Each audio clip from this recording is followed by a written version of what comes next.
Shalom. Shalom. Ya, pertama-tama saya bersyukur kepada Tuhan Yesus Kristus yang oleh karena anugerah dan kebaikannya pada kesempatan yang baik ini di gereja Tuhan, di BNKP Jemaat Merkurian Bekasi diberikan kesempatan melalui para majelis dan juga jemaat untuk menyampaikan firman Tuhan. Terima kasih, ini yang kedua kali. Saya tidak perlu perkenalkan diri karena sudah pernah satu kali. Ini yang kedua kali ya. Jadi terima kasih. Baik Bapak Ibu, kita langsung saja kepada firman Tuhan sesuai dengan nas dan tema yang diberikan pada saya untuk menyampaikan firman Tuhan hari ini, yang diambil dari kitab Markus 9 ayat 2 sampai yang ke-9. Markus 9 ayat 2 sampai yang 9. Saya akan membaca bagi kita Bapak Ibu jemaat dikasih Tuhan. Mari kita mengikuti di dalam hati. Silakan buka Alkitab atau kita handphone mungkin dalam kitabnya. Saya akan membaca demikian pembacaan firman Tuhan. Yesus dimuliakan di atas gunung. Dan hari kemudian Yesus membawa Petrus, Yakobus dan Yohanes, dan bersama mereka ia naik ke sebuah gunung yang tinggi. Di situ mereka sendirian saja. Lalu Yesus berubah rupa di depan mata mereka, dan jubahnya sangat putih berkilauan. Tidak ada orang penatu pun di dunia ini yang dapat memutihkan pakaiannya seperti itu. Lalu tampaklah kepada mereka Elia bersama dengan Musa. Keduanya sedang berbicara dengan Yesus. Kata Petrus kepada Yesus, "Rabi, sungguh baik kita berada di tempat ini. Biarlah kami dirikan 3 kemah, satu untuk engkau, satu untuk Musa, dan satu untuk Elia." Ia tidak tahu apa yang harus dikatakannya, karena mereka sangat ketakutan. Lalu datanglah awan menaungi mereka, dan dari dalam awan itu terdengar suara, "Inilah anakku yang kukasihi.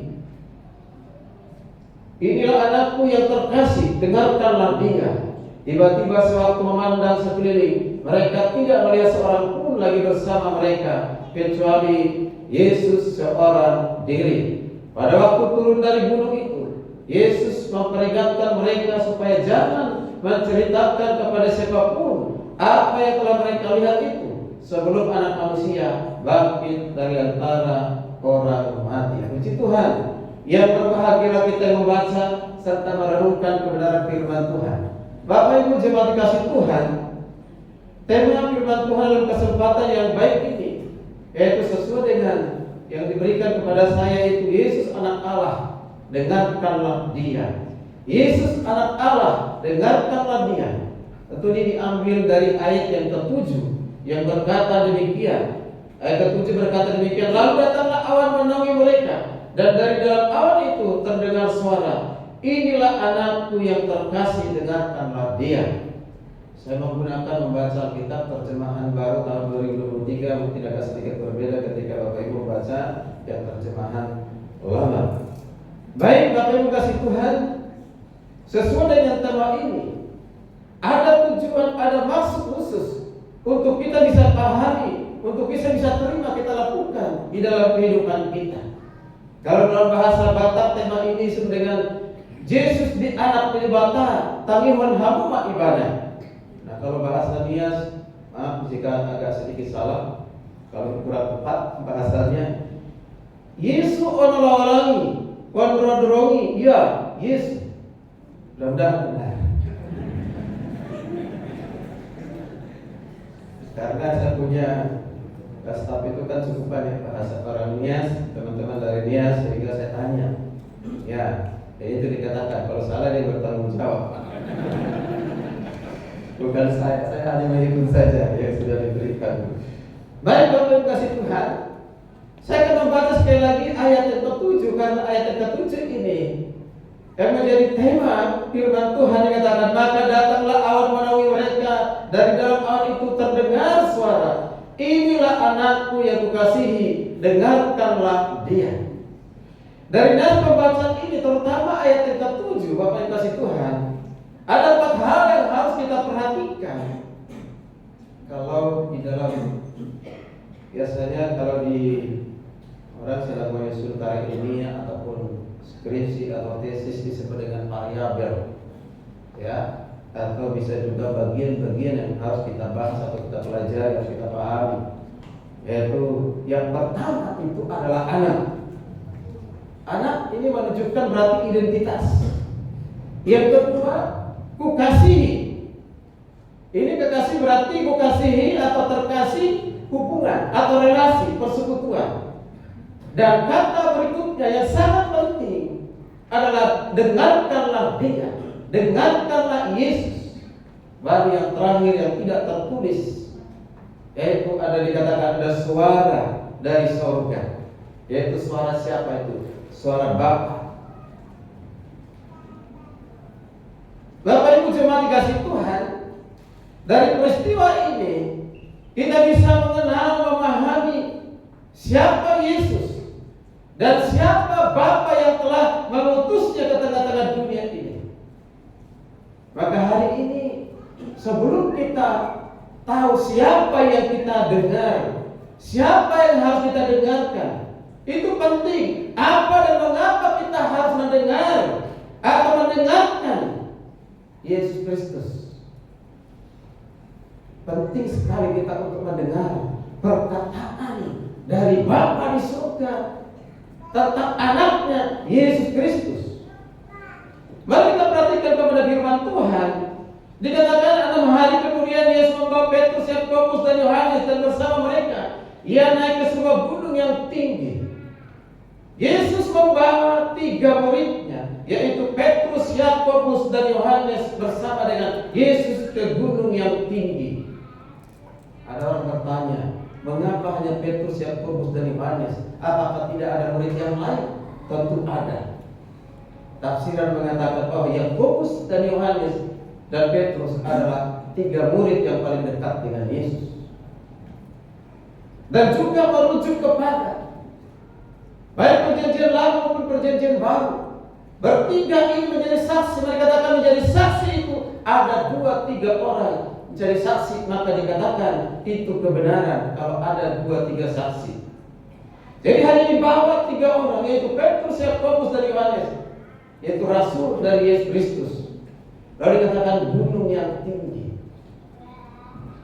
Dalam Alkitab saya coba mencari gunung yang tinggi itu di mana. Ada orang yang menyebutkan katanya gunung tertentu, tapi saya belum temukan. Tapi kita tidak terlalu penting gunung mana, yang pasti bukan gunung Sitoli. Di gunung yang ada di Yerusalem sana, di Israel sana. Tapi itu kasih Tuhan. Itu perhatikan bersama-sama, dikatakan Yesus berubah rupa di depan mata mereka dan juga sangat putih berkilauan. Tidak ada seorang pun penatu di dunia ini yang dapat membuktikan pakaian seperti itu. Ada kata berubah rupa yang sering disebut dengan kata istilah transfigurasi, atau dalam bahasa Yunaninya yaitu metaporte.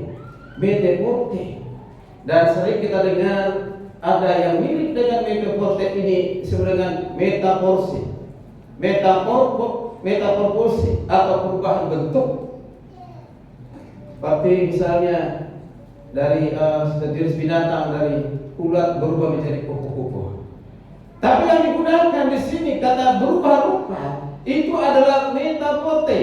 Metaporte itu artinya perubahan yang Yesus alami bukanlah perubahan bentuk, bukan, tapi perubahan yang luar biasa. Itu perubahan yang masukkan di sini adalah Yesus dan pakaiannya bersinar penuh kemuliaan.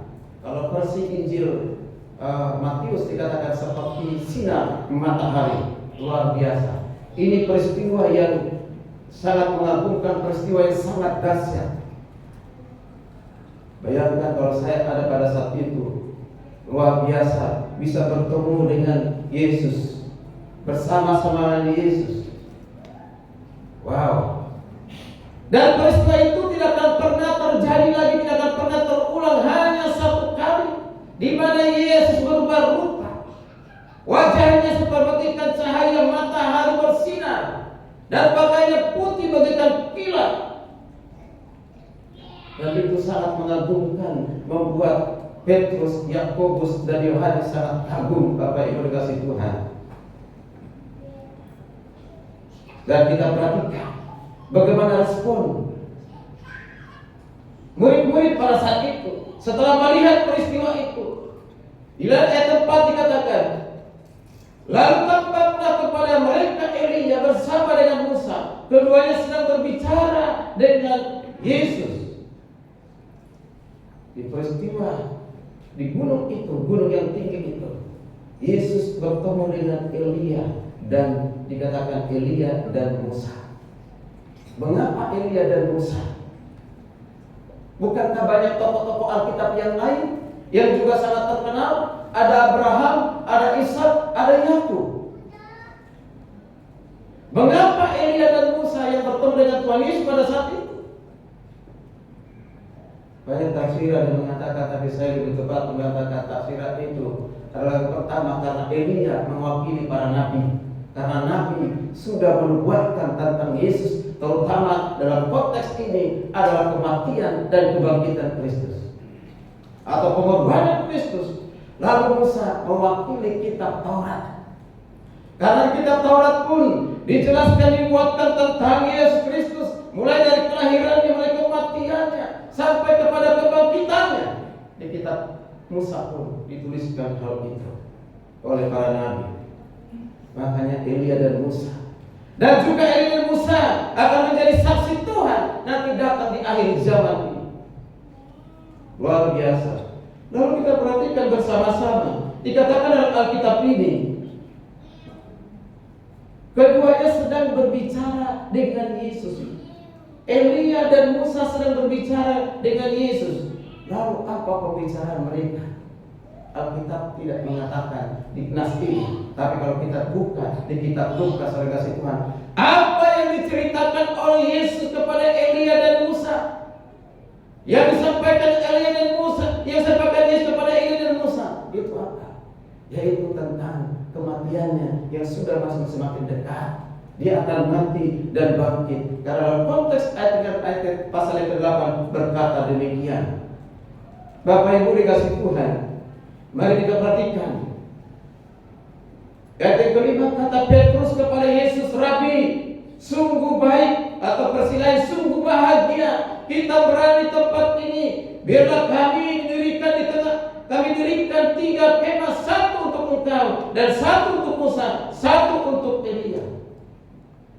Karena peristiwa yang sangat dahsyat mengagumkan itu yang membuat bahagia dan kesenangan, kesukaan bagi Petrus, Yohanes, dan Yakobus. Dia berniat baik, itu untuk mendirikan 3 kemah. Kemah 1 untuk Yesus, 1 untuk Musa, 1 untuk Elia. Artinya bahwa Petrus mau berlama-lama di gunung itu, mau tinggal di situ. Ini suatu kebahagiaan karena melihat Elia dan Musa. Petrus ini hanya memikirkan pikirannya sendiri, kesenangan sendiri. Dia belum memahami pikiran Kristus, belum mengetahui apa misi dan tujuan Yesus. Pada saat itu ada orang mengatakan Petrus terlalu bodoh, tapi itu terlalu kasar. Sebab dikatakan di ayat yang berikutnya, kita perhatikan, ia tidak tahu apa yang harus dikatakannya karena mereka sangat ketakutan.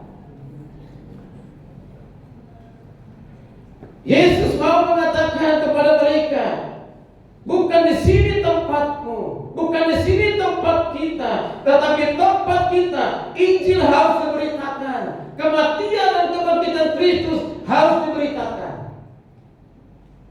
Bapak Ibu yang dikasihi Tuhan, kita tahu Petrus menjadi seorang rasul, murid yang dipakai Tuhan dengan dahsyat yang luar biasa, tapi itu melalui proses bimbingan dan banyak dengar-dengaran dari Tuhan Yesus Kristus.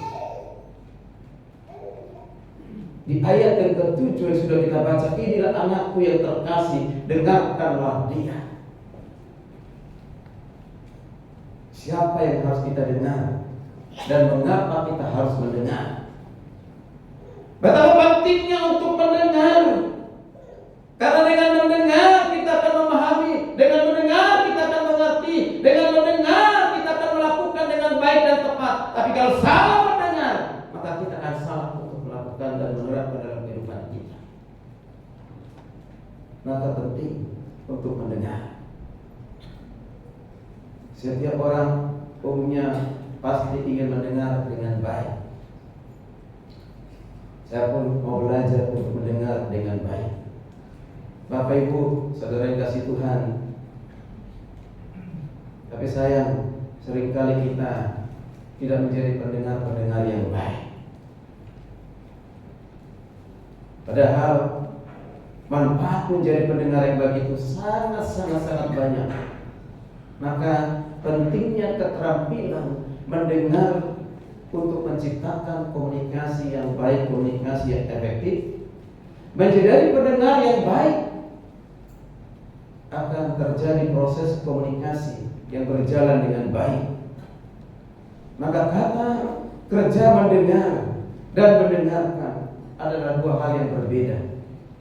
Mendengar adalah hanya memfungsikan alat pendengar tanpa mengikuti, menyatakan hati, itu mendengar.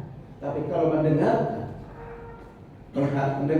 atau dengarkan selalu melibatkan mata kita, telinga kita, hati kita, pikiran kita, bahkan seluruh konsentrasi hidup kita. Sering kali kita hanya mendengar, bukan mendengarkan. Seperti hari ini kita mendengarkan firman Tuhan. Mudah-mudahan kita menggunakan kata mendengarkan, bukan dengar. Mengapa? Kalau hanya dengar, itu bisa sambil lalu masuk ke telinga kanan, keluar ke telinga kiri. Apalagi kita kalau mendengar dan sambil main handphone, pasti tidak konsentrasi untuk mendengar dengan baik. Kita tidak bisa sambil lalu untuk mendengar. Pendengar yang baik dan benar, sekali lagi siapkan pikiran, siapkan hati, siapkan tuntunan Roh Kudus supaya kita bisa mendengar apa yang Tuhan katakan kepada kita di siang hari ini. Bapak Ibu dikasih Tuhan, karena itu sebelum kita belajar bersama-sama siapa yang harus kita dengar dan apa yang harus kita dengar dan apa yang kita lakukan dari apa yang kita dengar, penting kita tahu manfaat pendengar yang baik. Manfaat menjadi pendengar yang baik. Yang pertama, saat kita mendengar, kita harus melatih kesabaran kita. Melatih kesabaran kita, salah satu manfaat menjadi pendengar yang baik adalah mampu melatih kesabaran seseorang. Ketika saudara mendengarkan firman, atau ketika kita mendengarkan orang lain berbicara kepada kita, ketika seseorang menyampaikan informasi kepada kita, tentu kita harus sabar untuk menunggu, sabar untuk mendengar, tidak memotong pembicaraan. Bahkan ketika kita mendengar, kita tidak boleh sambil-sambilan atau sambilan main ponsel atau main hal-hal yang lain. Kita mendengar orang lain, kita merasa kita tidak menghargai, orang itu tidak akan merasa menghargai mereka. Kalau kita mendengar dengan kesabaran, maka komunikasi kita pun akan baik dan lancar. Kemudian manfaat yang kedua, yaitu meningkatkan konsentrasi. Manfaat menjadi pendengar yang berikutnya adalah membantu meningkatkan konsentrasi. Ketika kita mendengar orang lain berbicara kepada kita, seseorang akan berusaha kita untuk mengerti, memahami setiap kata, setiap kalimat yang disampaikan. Maka hal ini dibutuhkan konsentrasi, fokus dalam mendengar atau memproses informasi yang kita terima dan kita pahami dengan baik. Bapak yang kasih Tuhan, kalau tidak demikian, bisa kita salah menerima. Saya mulai dari salah observasi, interpretasi pasti salah di dalam aplikasinya. Tapi kalau tepat untuk observasinya, tepat interpretasinya, maka pasti tepat aplikasinya di dalam kehidupannya. Dan yang ketiga, yaitu meningkatkan rasa empati. Jadi pendengar yang baik bermanfaat untuk meningkatkan rasa empati. Ketika kita mendengar dengan sesama, mendengar dengan baik, dengan fokus, maka orang yang menyampaikan berita kepada kita atau informasi apapun yang terlebih firman Tuhan, maka timbul rasa empati. Melalui pembicaraan yang didengar, seorang akan terlatih. Kita akan terlatih membuat kita menjadi empati kepada orang lain.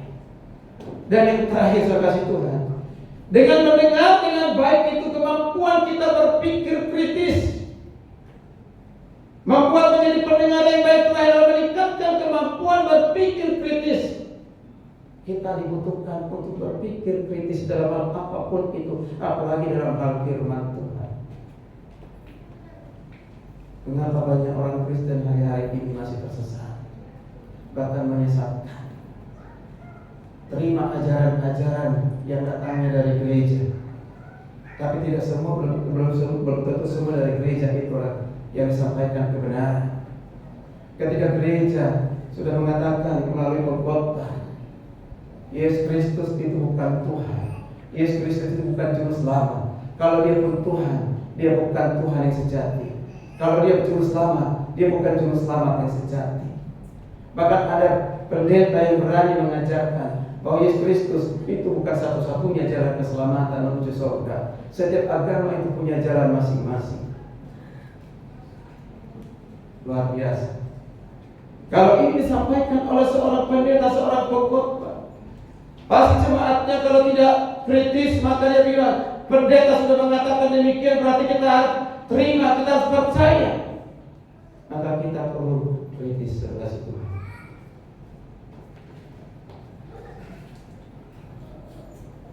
Kritis atau mengkritik bukan berarti menempatkan kita lebih baik, lebih hebat dari orang lain. Tapi firman Tuhan berkata demikian dalam Kisah Rasul 17 ayat 11. Ketika kita mendengarkan firman Tuhan, mendengarkan khotbah, kita harus siapkan hati dan pikiran kita. Benarkah demikian? Ketika dikatakan benarkah demikian, berarti kita bukan mencurigai, tetapi apakah benar sesuai dengan Alkitab. Jemaat yang dikasih Tuhan, itulah pentingnya kita untuk mendengarkan dengan baik. Maka hari ini dikatakan, dengarkanlah dia, dengarkanlah Yesus. Siapa yang harus kita dengarkan? Pasti kita sudah tahu yang kita dengarkan itu adalah Yesus. Tapi saya mengatakan di awal ini, sebelum kita mendengarkan siapa Yesus, identitas Yesus, seringkali kita memiliki kecenderungan lebih senang mendengar segala sesuatu yang baik ketimbang yang buruk. Nah, tidak. Kita memang betul selalu ingin mendengar yang baik, tapi tidak mau mendengar yang buruk. Kalau nanti kita lihat di pasal 8, Yesus berkata atau menyampaikan kepada murid-muridnya bahwa dia akan mati dan bangkit. Petrus, seorang yang sangat vokal, menarik supaya Yesus dikatakan tidak mungkin itu terjadi. Artinya tidak siap untuk menerima sesuatu yang buruk akan terjadi. Dan juga seringkali juga kita lebih senang mendengar orang yang menurut kita itu figur atau menurut kita itu lebih baik, sehingga kita tidak mampu lagi melihat yang lain ada yang lebih baik. Kadang-kadang di gereja itu menjadi ada yang figur atau menjadi tokoh figur buat kita. Bahkan kadang-kadang maaf udah seperti diperlakukan seperti Tuhan. Dan kemudian sikap fanatisme kepada seorang dapat menutup diri kita untuk mendapatkan informasi atau berita yang akurat atau benar. Kita tidak perlu menjadi fanatisme yang berlebihan. Lagi hari-hari ini menjelang pemilihan presiden dan wakil presiden, kita masing-masing punya pilihan dan ada yang fanatisme yang luar biasa. luar biasa. Perdebatan terus, banyak yang bertanya kepada saya, siapa yang harus kita pilih? Saya bilang, saya tidak mau menyebut di antara salah satu itu, tetapi saya memberikan kriteria saja. Maka di Facebook saya buat kriteria, di grup-grup juga saya buat kriteria, silakan pilih. Baru ada yang mengatakan, Pak, berarti tidak satu pun memenuhi syarat dari 3 itu katanya. Berarti kita tidak memilih katanya. Saya bilang tidak ada yang sempurna, tapi pilihlah yang terbaik dari yang baik. Amin. Jangan karena sikap fanatisme sehingga kita tidak mampu melihat kebenaran yang lain. Kita perlu memiliki keberanian dan kerendahan hati untuk menerima informasi apapun, berita secara seimbang, dan termasuk suatu hal yang buruk sekalipun, kita harus siap untuk menerimanya. Sebab Tuhan seringkali menggunakan, bahkan mengizinkan peristiwa-peristiwa yang buruk menurut kita untuk menyampaikan sesuatu yang penting untuk kita ketahui, untuk kita mengerti, untuk kita lakukan dalam kehidupan kita. Segala ujian cobaan itu bisa terjadi, Tuhan izinkan bagi kita untuk mendatangkan kebaikan bagi saudara dan saya. Lalu perhatikan pernyataan, dengarkanlah dia. Dengarkanlah dia. Ini serupa dengan pernyataan Allah Bapa ketika Yesus dibaptis di Yordan, yang dikatakan, ya, inilah anakku yang kekasihi, kepadanya aku berkenan. Ada peristiwa baptisan di mana Yohanes Pembaptis membaptis Yesus. Ada suara dari surga, inilah anakku yang kekasihi, kepadanya aku berkenan. Dari peristiwa itu kita juga perlu belajar Allah Trinitas, Bapa yang berkata dari surga, dan pribadi yang kedua, anak yang turun ke sungai Yordan yang dibaptis, dan oknum yang ketiga, dia turunnya Roh Kudus dalam merpati. Artinya Allah Trinitas itu adalah Allah yang kekal, yang telah menyatakan diri Bapa, Anak, dan Roh Kudus. Dan hari ini kita belajar bersama-sama mendengarkan yang pribadi yang kedua itu, Yesus Kristus. Siapakah dia? Siapakah Yesus yang harus kita dengar? Dan mengapa kita harus penting untuk mendengar tentang Yesus, tahu tentang Yesus? Berarti identitas Yesus itu sangat penting untuk kita ketahui, kita pahami, supaya kita jangan sampai salah di dalam mengikut. Kalau istilah orang sekarang ini katanya rekam jejaknya mantap.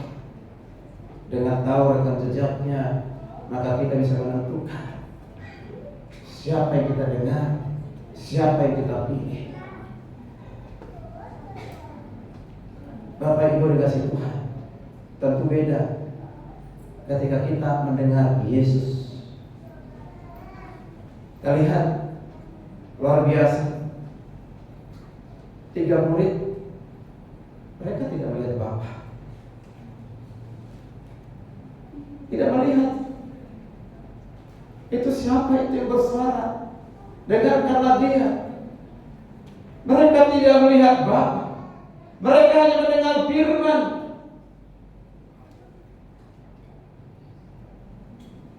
Bapak yang berkasih Tuhan, mari kita lihat bersama-sama bagaimana cara kita mendengar firman. Kalau kita mendengar firman, bukan berarti kita mendengar melalui mimpi atau bersemedi atau berdiam diri.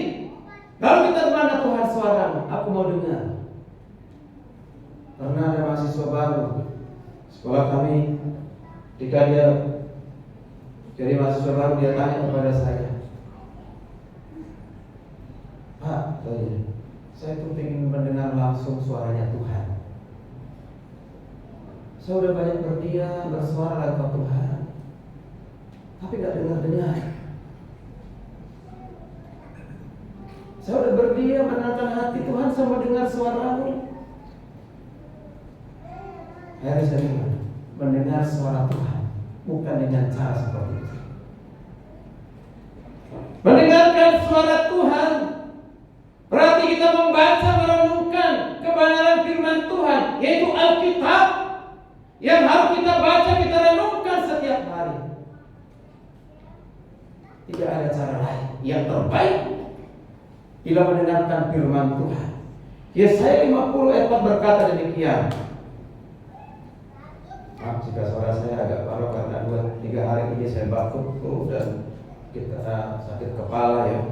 Tadi pagi saya berjuang supaya sakit kepalanya bisa sembuh dengan makan 3 bawang. Saya iris, saya makan. Ternyata menolong.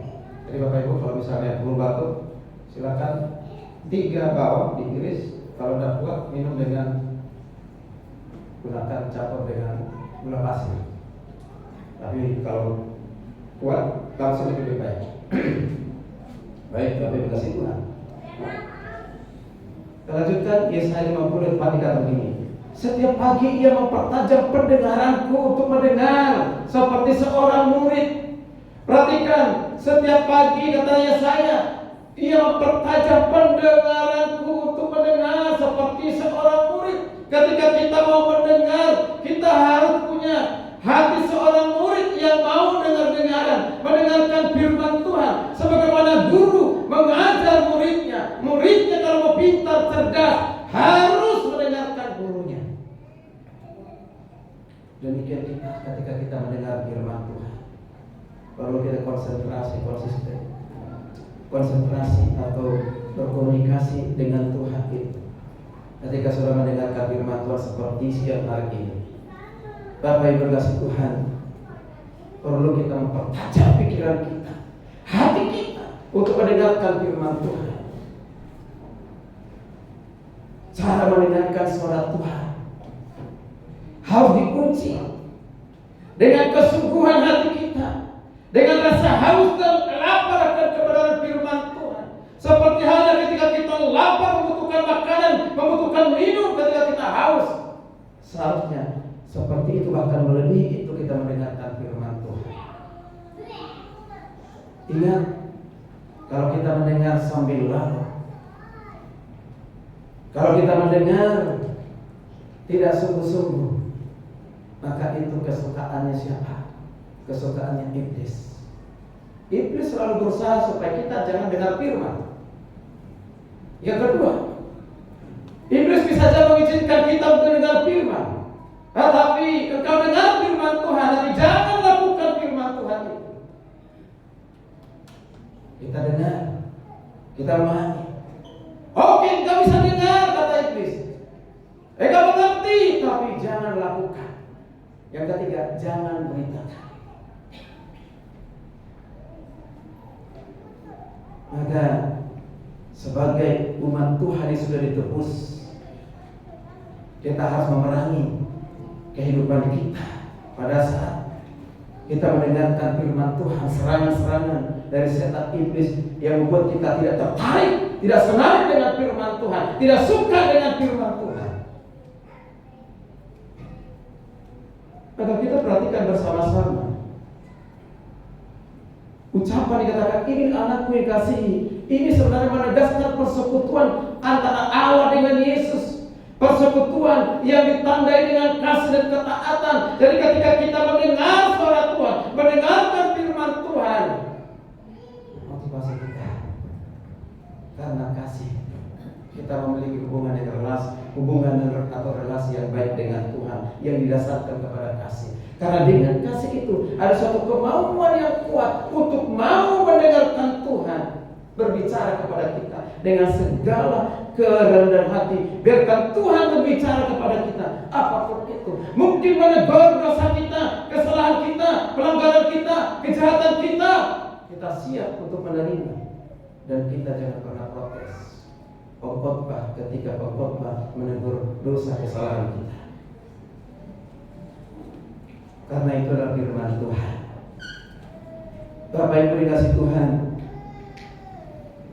sekali lagi kata dengarkanlah dia yang ditujukan kepada murid-muridnya pada saat itu. Mengapa? Yesus harus mendengarkan itu kepada murid-muridnya. Karena Petrus, Yakobus, Yohanes sedang dipersiapkan menjadi rasul, menjadi hamba Tuhan yang akan melanjutkan estafet pelayanan. Maka mereka perlu mendengar dan penting untuk mendengar, untuk melaksanakan, melanjutkan karya keselamatan di mana Yesus yang akan mati dan bangkit, dia akan naik ke surga. Siapa yang melanjutkan pekerjaan itu selain daripada mereka rasul-rasul yang sudah dipersiapkan oleh Yesus? Maka kita melihat 3,5 tahun Yesus mempersiapkan murid-muridnya. Bagaimana Yesus memperkenalkan dirinya, siapa dia sesungguhnya. Di pasal 8, Bapak Ibu nanti bisa baca, Yesus pernah bertanya kepada murid-muridnya. Di situ ada Petrus, Yohanes dan juga ada Yakobus. Dikatakan, menurut orang lain siapakah aku? Menurut orang lain siapakah aku? Lalu jawabannya, engkau. Ada yang mengatakan engkau Elia, Yohanes Pembaptis, atau salah satu dari nabi. Tentu jawaban itu salah. Ini akibat dari ketidaktahuan. Tapi Yesus langsung bertanya kepada murid-muridnya, bukan lagi menurut orang lain, tapi menurut kamu, siapakah aku? Petrus berkata, engkaulah Mesias, Anak Allah. Luar biasa. Dikatakan engkau adalah anak Allah, engkau adalah Mesias. Kata anak seringkali dimengerti oleh orang lain secara biologis, yaitu ada ayah, ada ibu lalu punya anak. Itu agama lain boleh punya paham seperti itu, tetapi Alkitab tidak mengatakan demikian.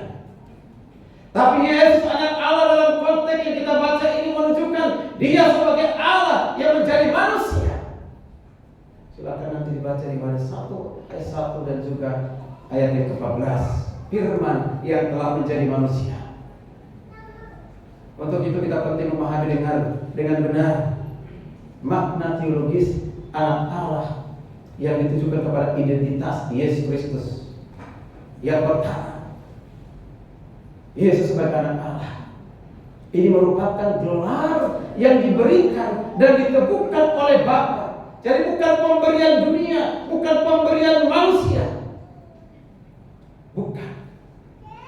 Melalui momen ini pembaptisan Yesus dikatakan gelar anak Allah untuk Yesus diumumkan dan diteguhkan oleh Bapa ke seluruh bumi dan surga melalui seruan, inilah anakku yang kukasihi, kepadanya aku berkenan.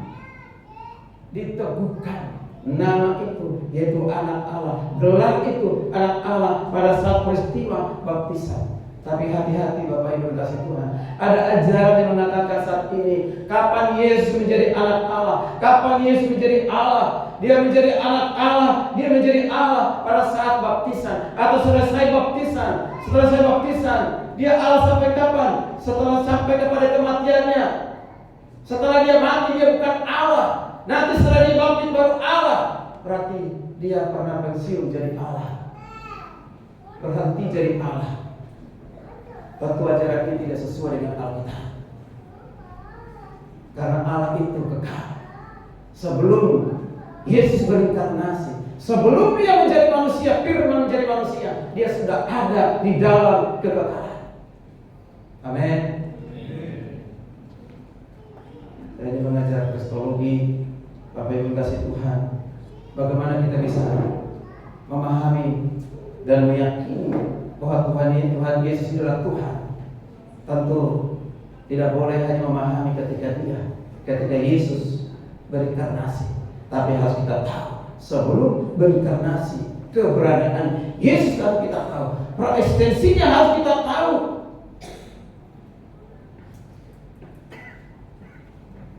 Bapak yang dikasih Tuhan, yang berikutnya, yang kedua, Yesus sebagai anak Allah adalah utusan misi soteriologis, yaitu misi penyelamatan. Gelar anak Allah sudah dimiliki oleh Yesus sejak ada di surga. Jadi bukan dadakan Sang Bapa mengutus anaknya dari surga untuk melaksanakan apa?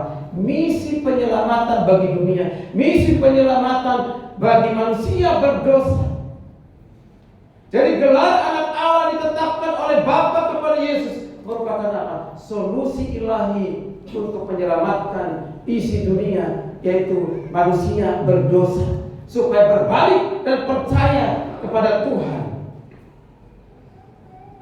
yaitu menerima Yesus sebagai Tuhan dan Juru Selamat.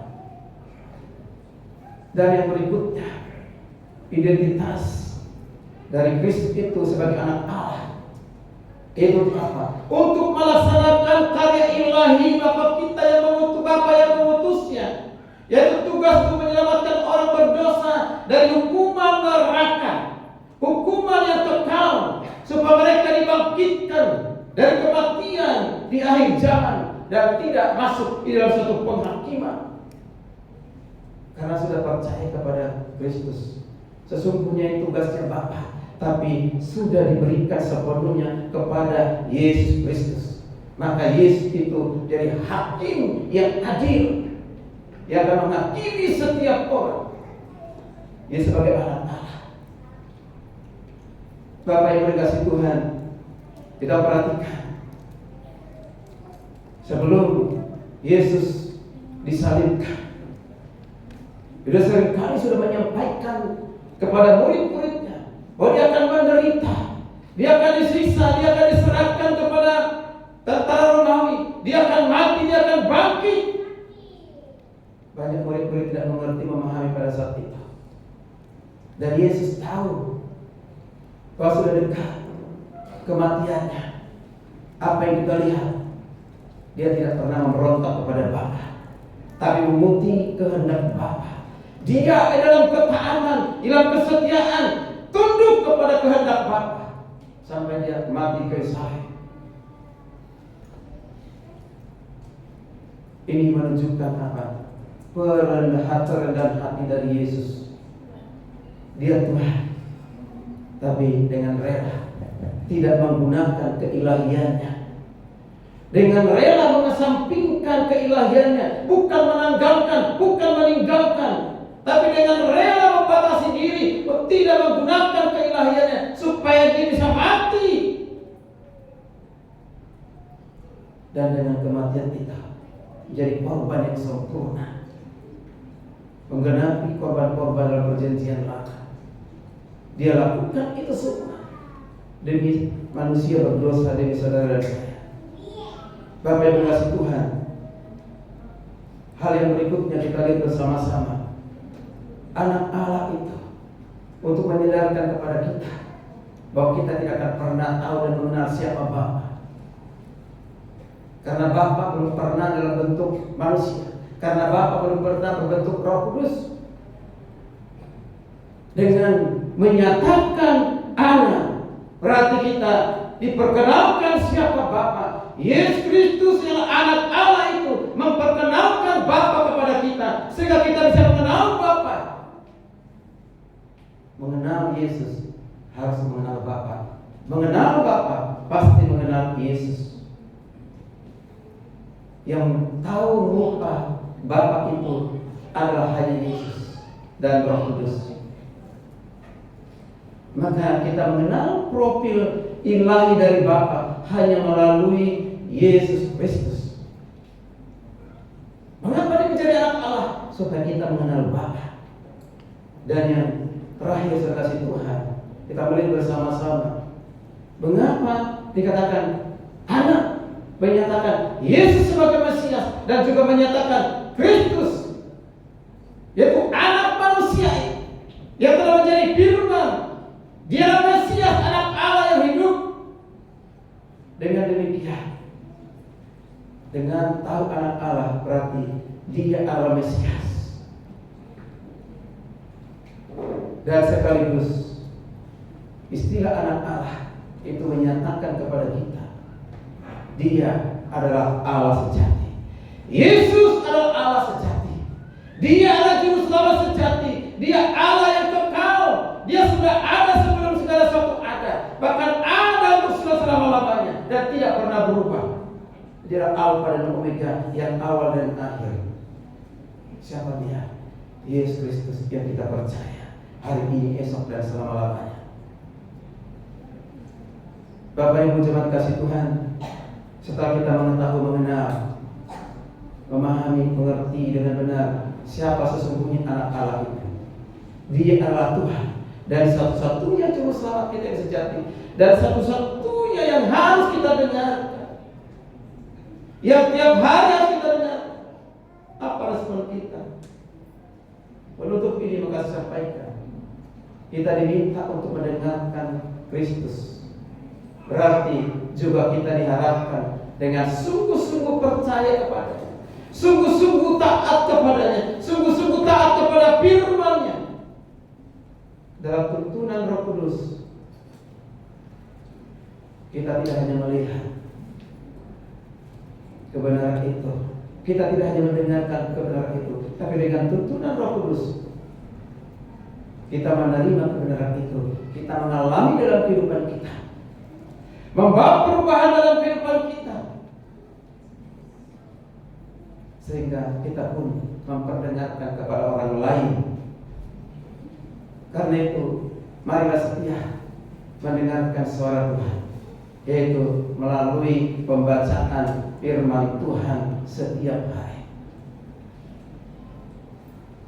Yesus berkata dalam Lukas 11 ayat 28, yang berbahagialah yang mereka yang mendengar firman Allah dan memeliharanya. Berarti kita harus mendengar firman Tuhan, memeliharanya. Jika kita ingin berbahagia, dengarkan firman. Pelihara artinya lakukan dalam kehidupan kita. Kemudian juga dikatakan dalam Matius 11 ayat 15, siapa yang bertelinga, kita semua bertelinga, hendaklah ia mendengar. Tuhan memberikan 2 daun telinga supaya lebih banyak mendengar. Karena Yakobus pun mengatakan demikian. Kita harus cepat untuk mendengar, tapi lambat untuk berkata-kata. Itulah sebabnya kita punya mulut hanya berikan 1, supaya lebih banyak mendengar daripada berbicara. Karena kita Amsal mengatakan, semakin banyak kita berbicara, kemungkinan semakin banyak kesalahan. Tapi semakin banyak kita mendengar, kita akan semakin hati-hati di dalam kehidupan kita untuk berpikir dan bertindak dan mengambil suatu keputusan. Maka itu perlu kita mendengar. Roma 10:17 katakan, iman timbul dari pendengaran oleh firman Tuhan. Kalau mau iman kita semakin bertumbuh, semakin dewasa dalam Tuhan, dengarkanlah firman Tuhan. Firman Tuhan juga mengingatkan kita, jangan kita pernah menolak segala hal yang buruk bagi kita, yang diizinkan oleh Tuhan. Kita harus mau mendengarkannya, dan ada maksud dari Tuhan dari semuanya itu untuk membawa hikmah bagi kita, supaya kita jangan mengandalkan pikiran kita, jangan mengandalkan kekuatan kita, mengandalkan pimpinan kuasa Roh Kudus. Maka hari ini kasih Tuhan, jika Tuhan mengizinkan suatu terjadi dalam hidup kita, apapun itu, pasti semuanya mendatangkan kebaikan. Amin. Meskipun mungkin mudah dan tidak mudah atau sulit untuk kita mengerti, tapi akhirnya pasti kita mengerti, memahami apa itu maksud Tuhan. Karena itu mendengarkan Yesus berarti mentaati dan juga siap melakukan tentang firman-Nya. Sebagai penutup dari firman Tuhan di Amsal 3 ayat 5 berkata demikian, percayalah kepada Tuhan dengan segenap hatimu, dan janganlah bersandar kepada pengertianmu sendiri. Mari belajar mendengarkan Tuhan dengan taat dan rendah hati. Kiranya firman Tuhan ini jadi berkat, teguran, motivasi membangun iman kita. Mari kita terus belajar mendengarkan Yesus. Apa kata Yesus melalui firman-Nya? Renungkan setiap hari, supaya kita jangan pernah salah melangkah dalam kehidupan ini. Ketika kita membaca firman Tuhan, kita akan dibimbing dalam rencana-Nya, dalam kehendak-Nya, hidup terus dalam mengiring Tuhan. Puji nama Tuhan. Tuhan Yesus memberkati. Selamat hari Minggu. Tuhan Yesus memberkati kita semuanya. Shalom.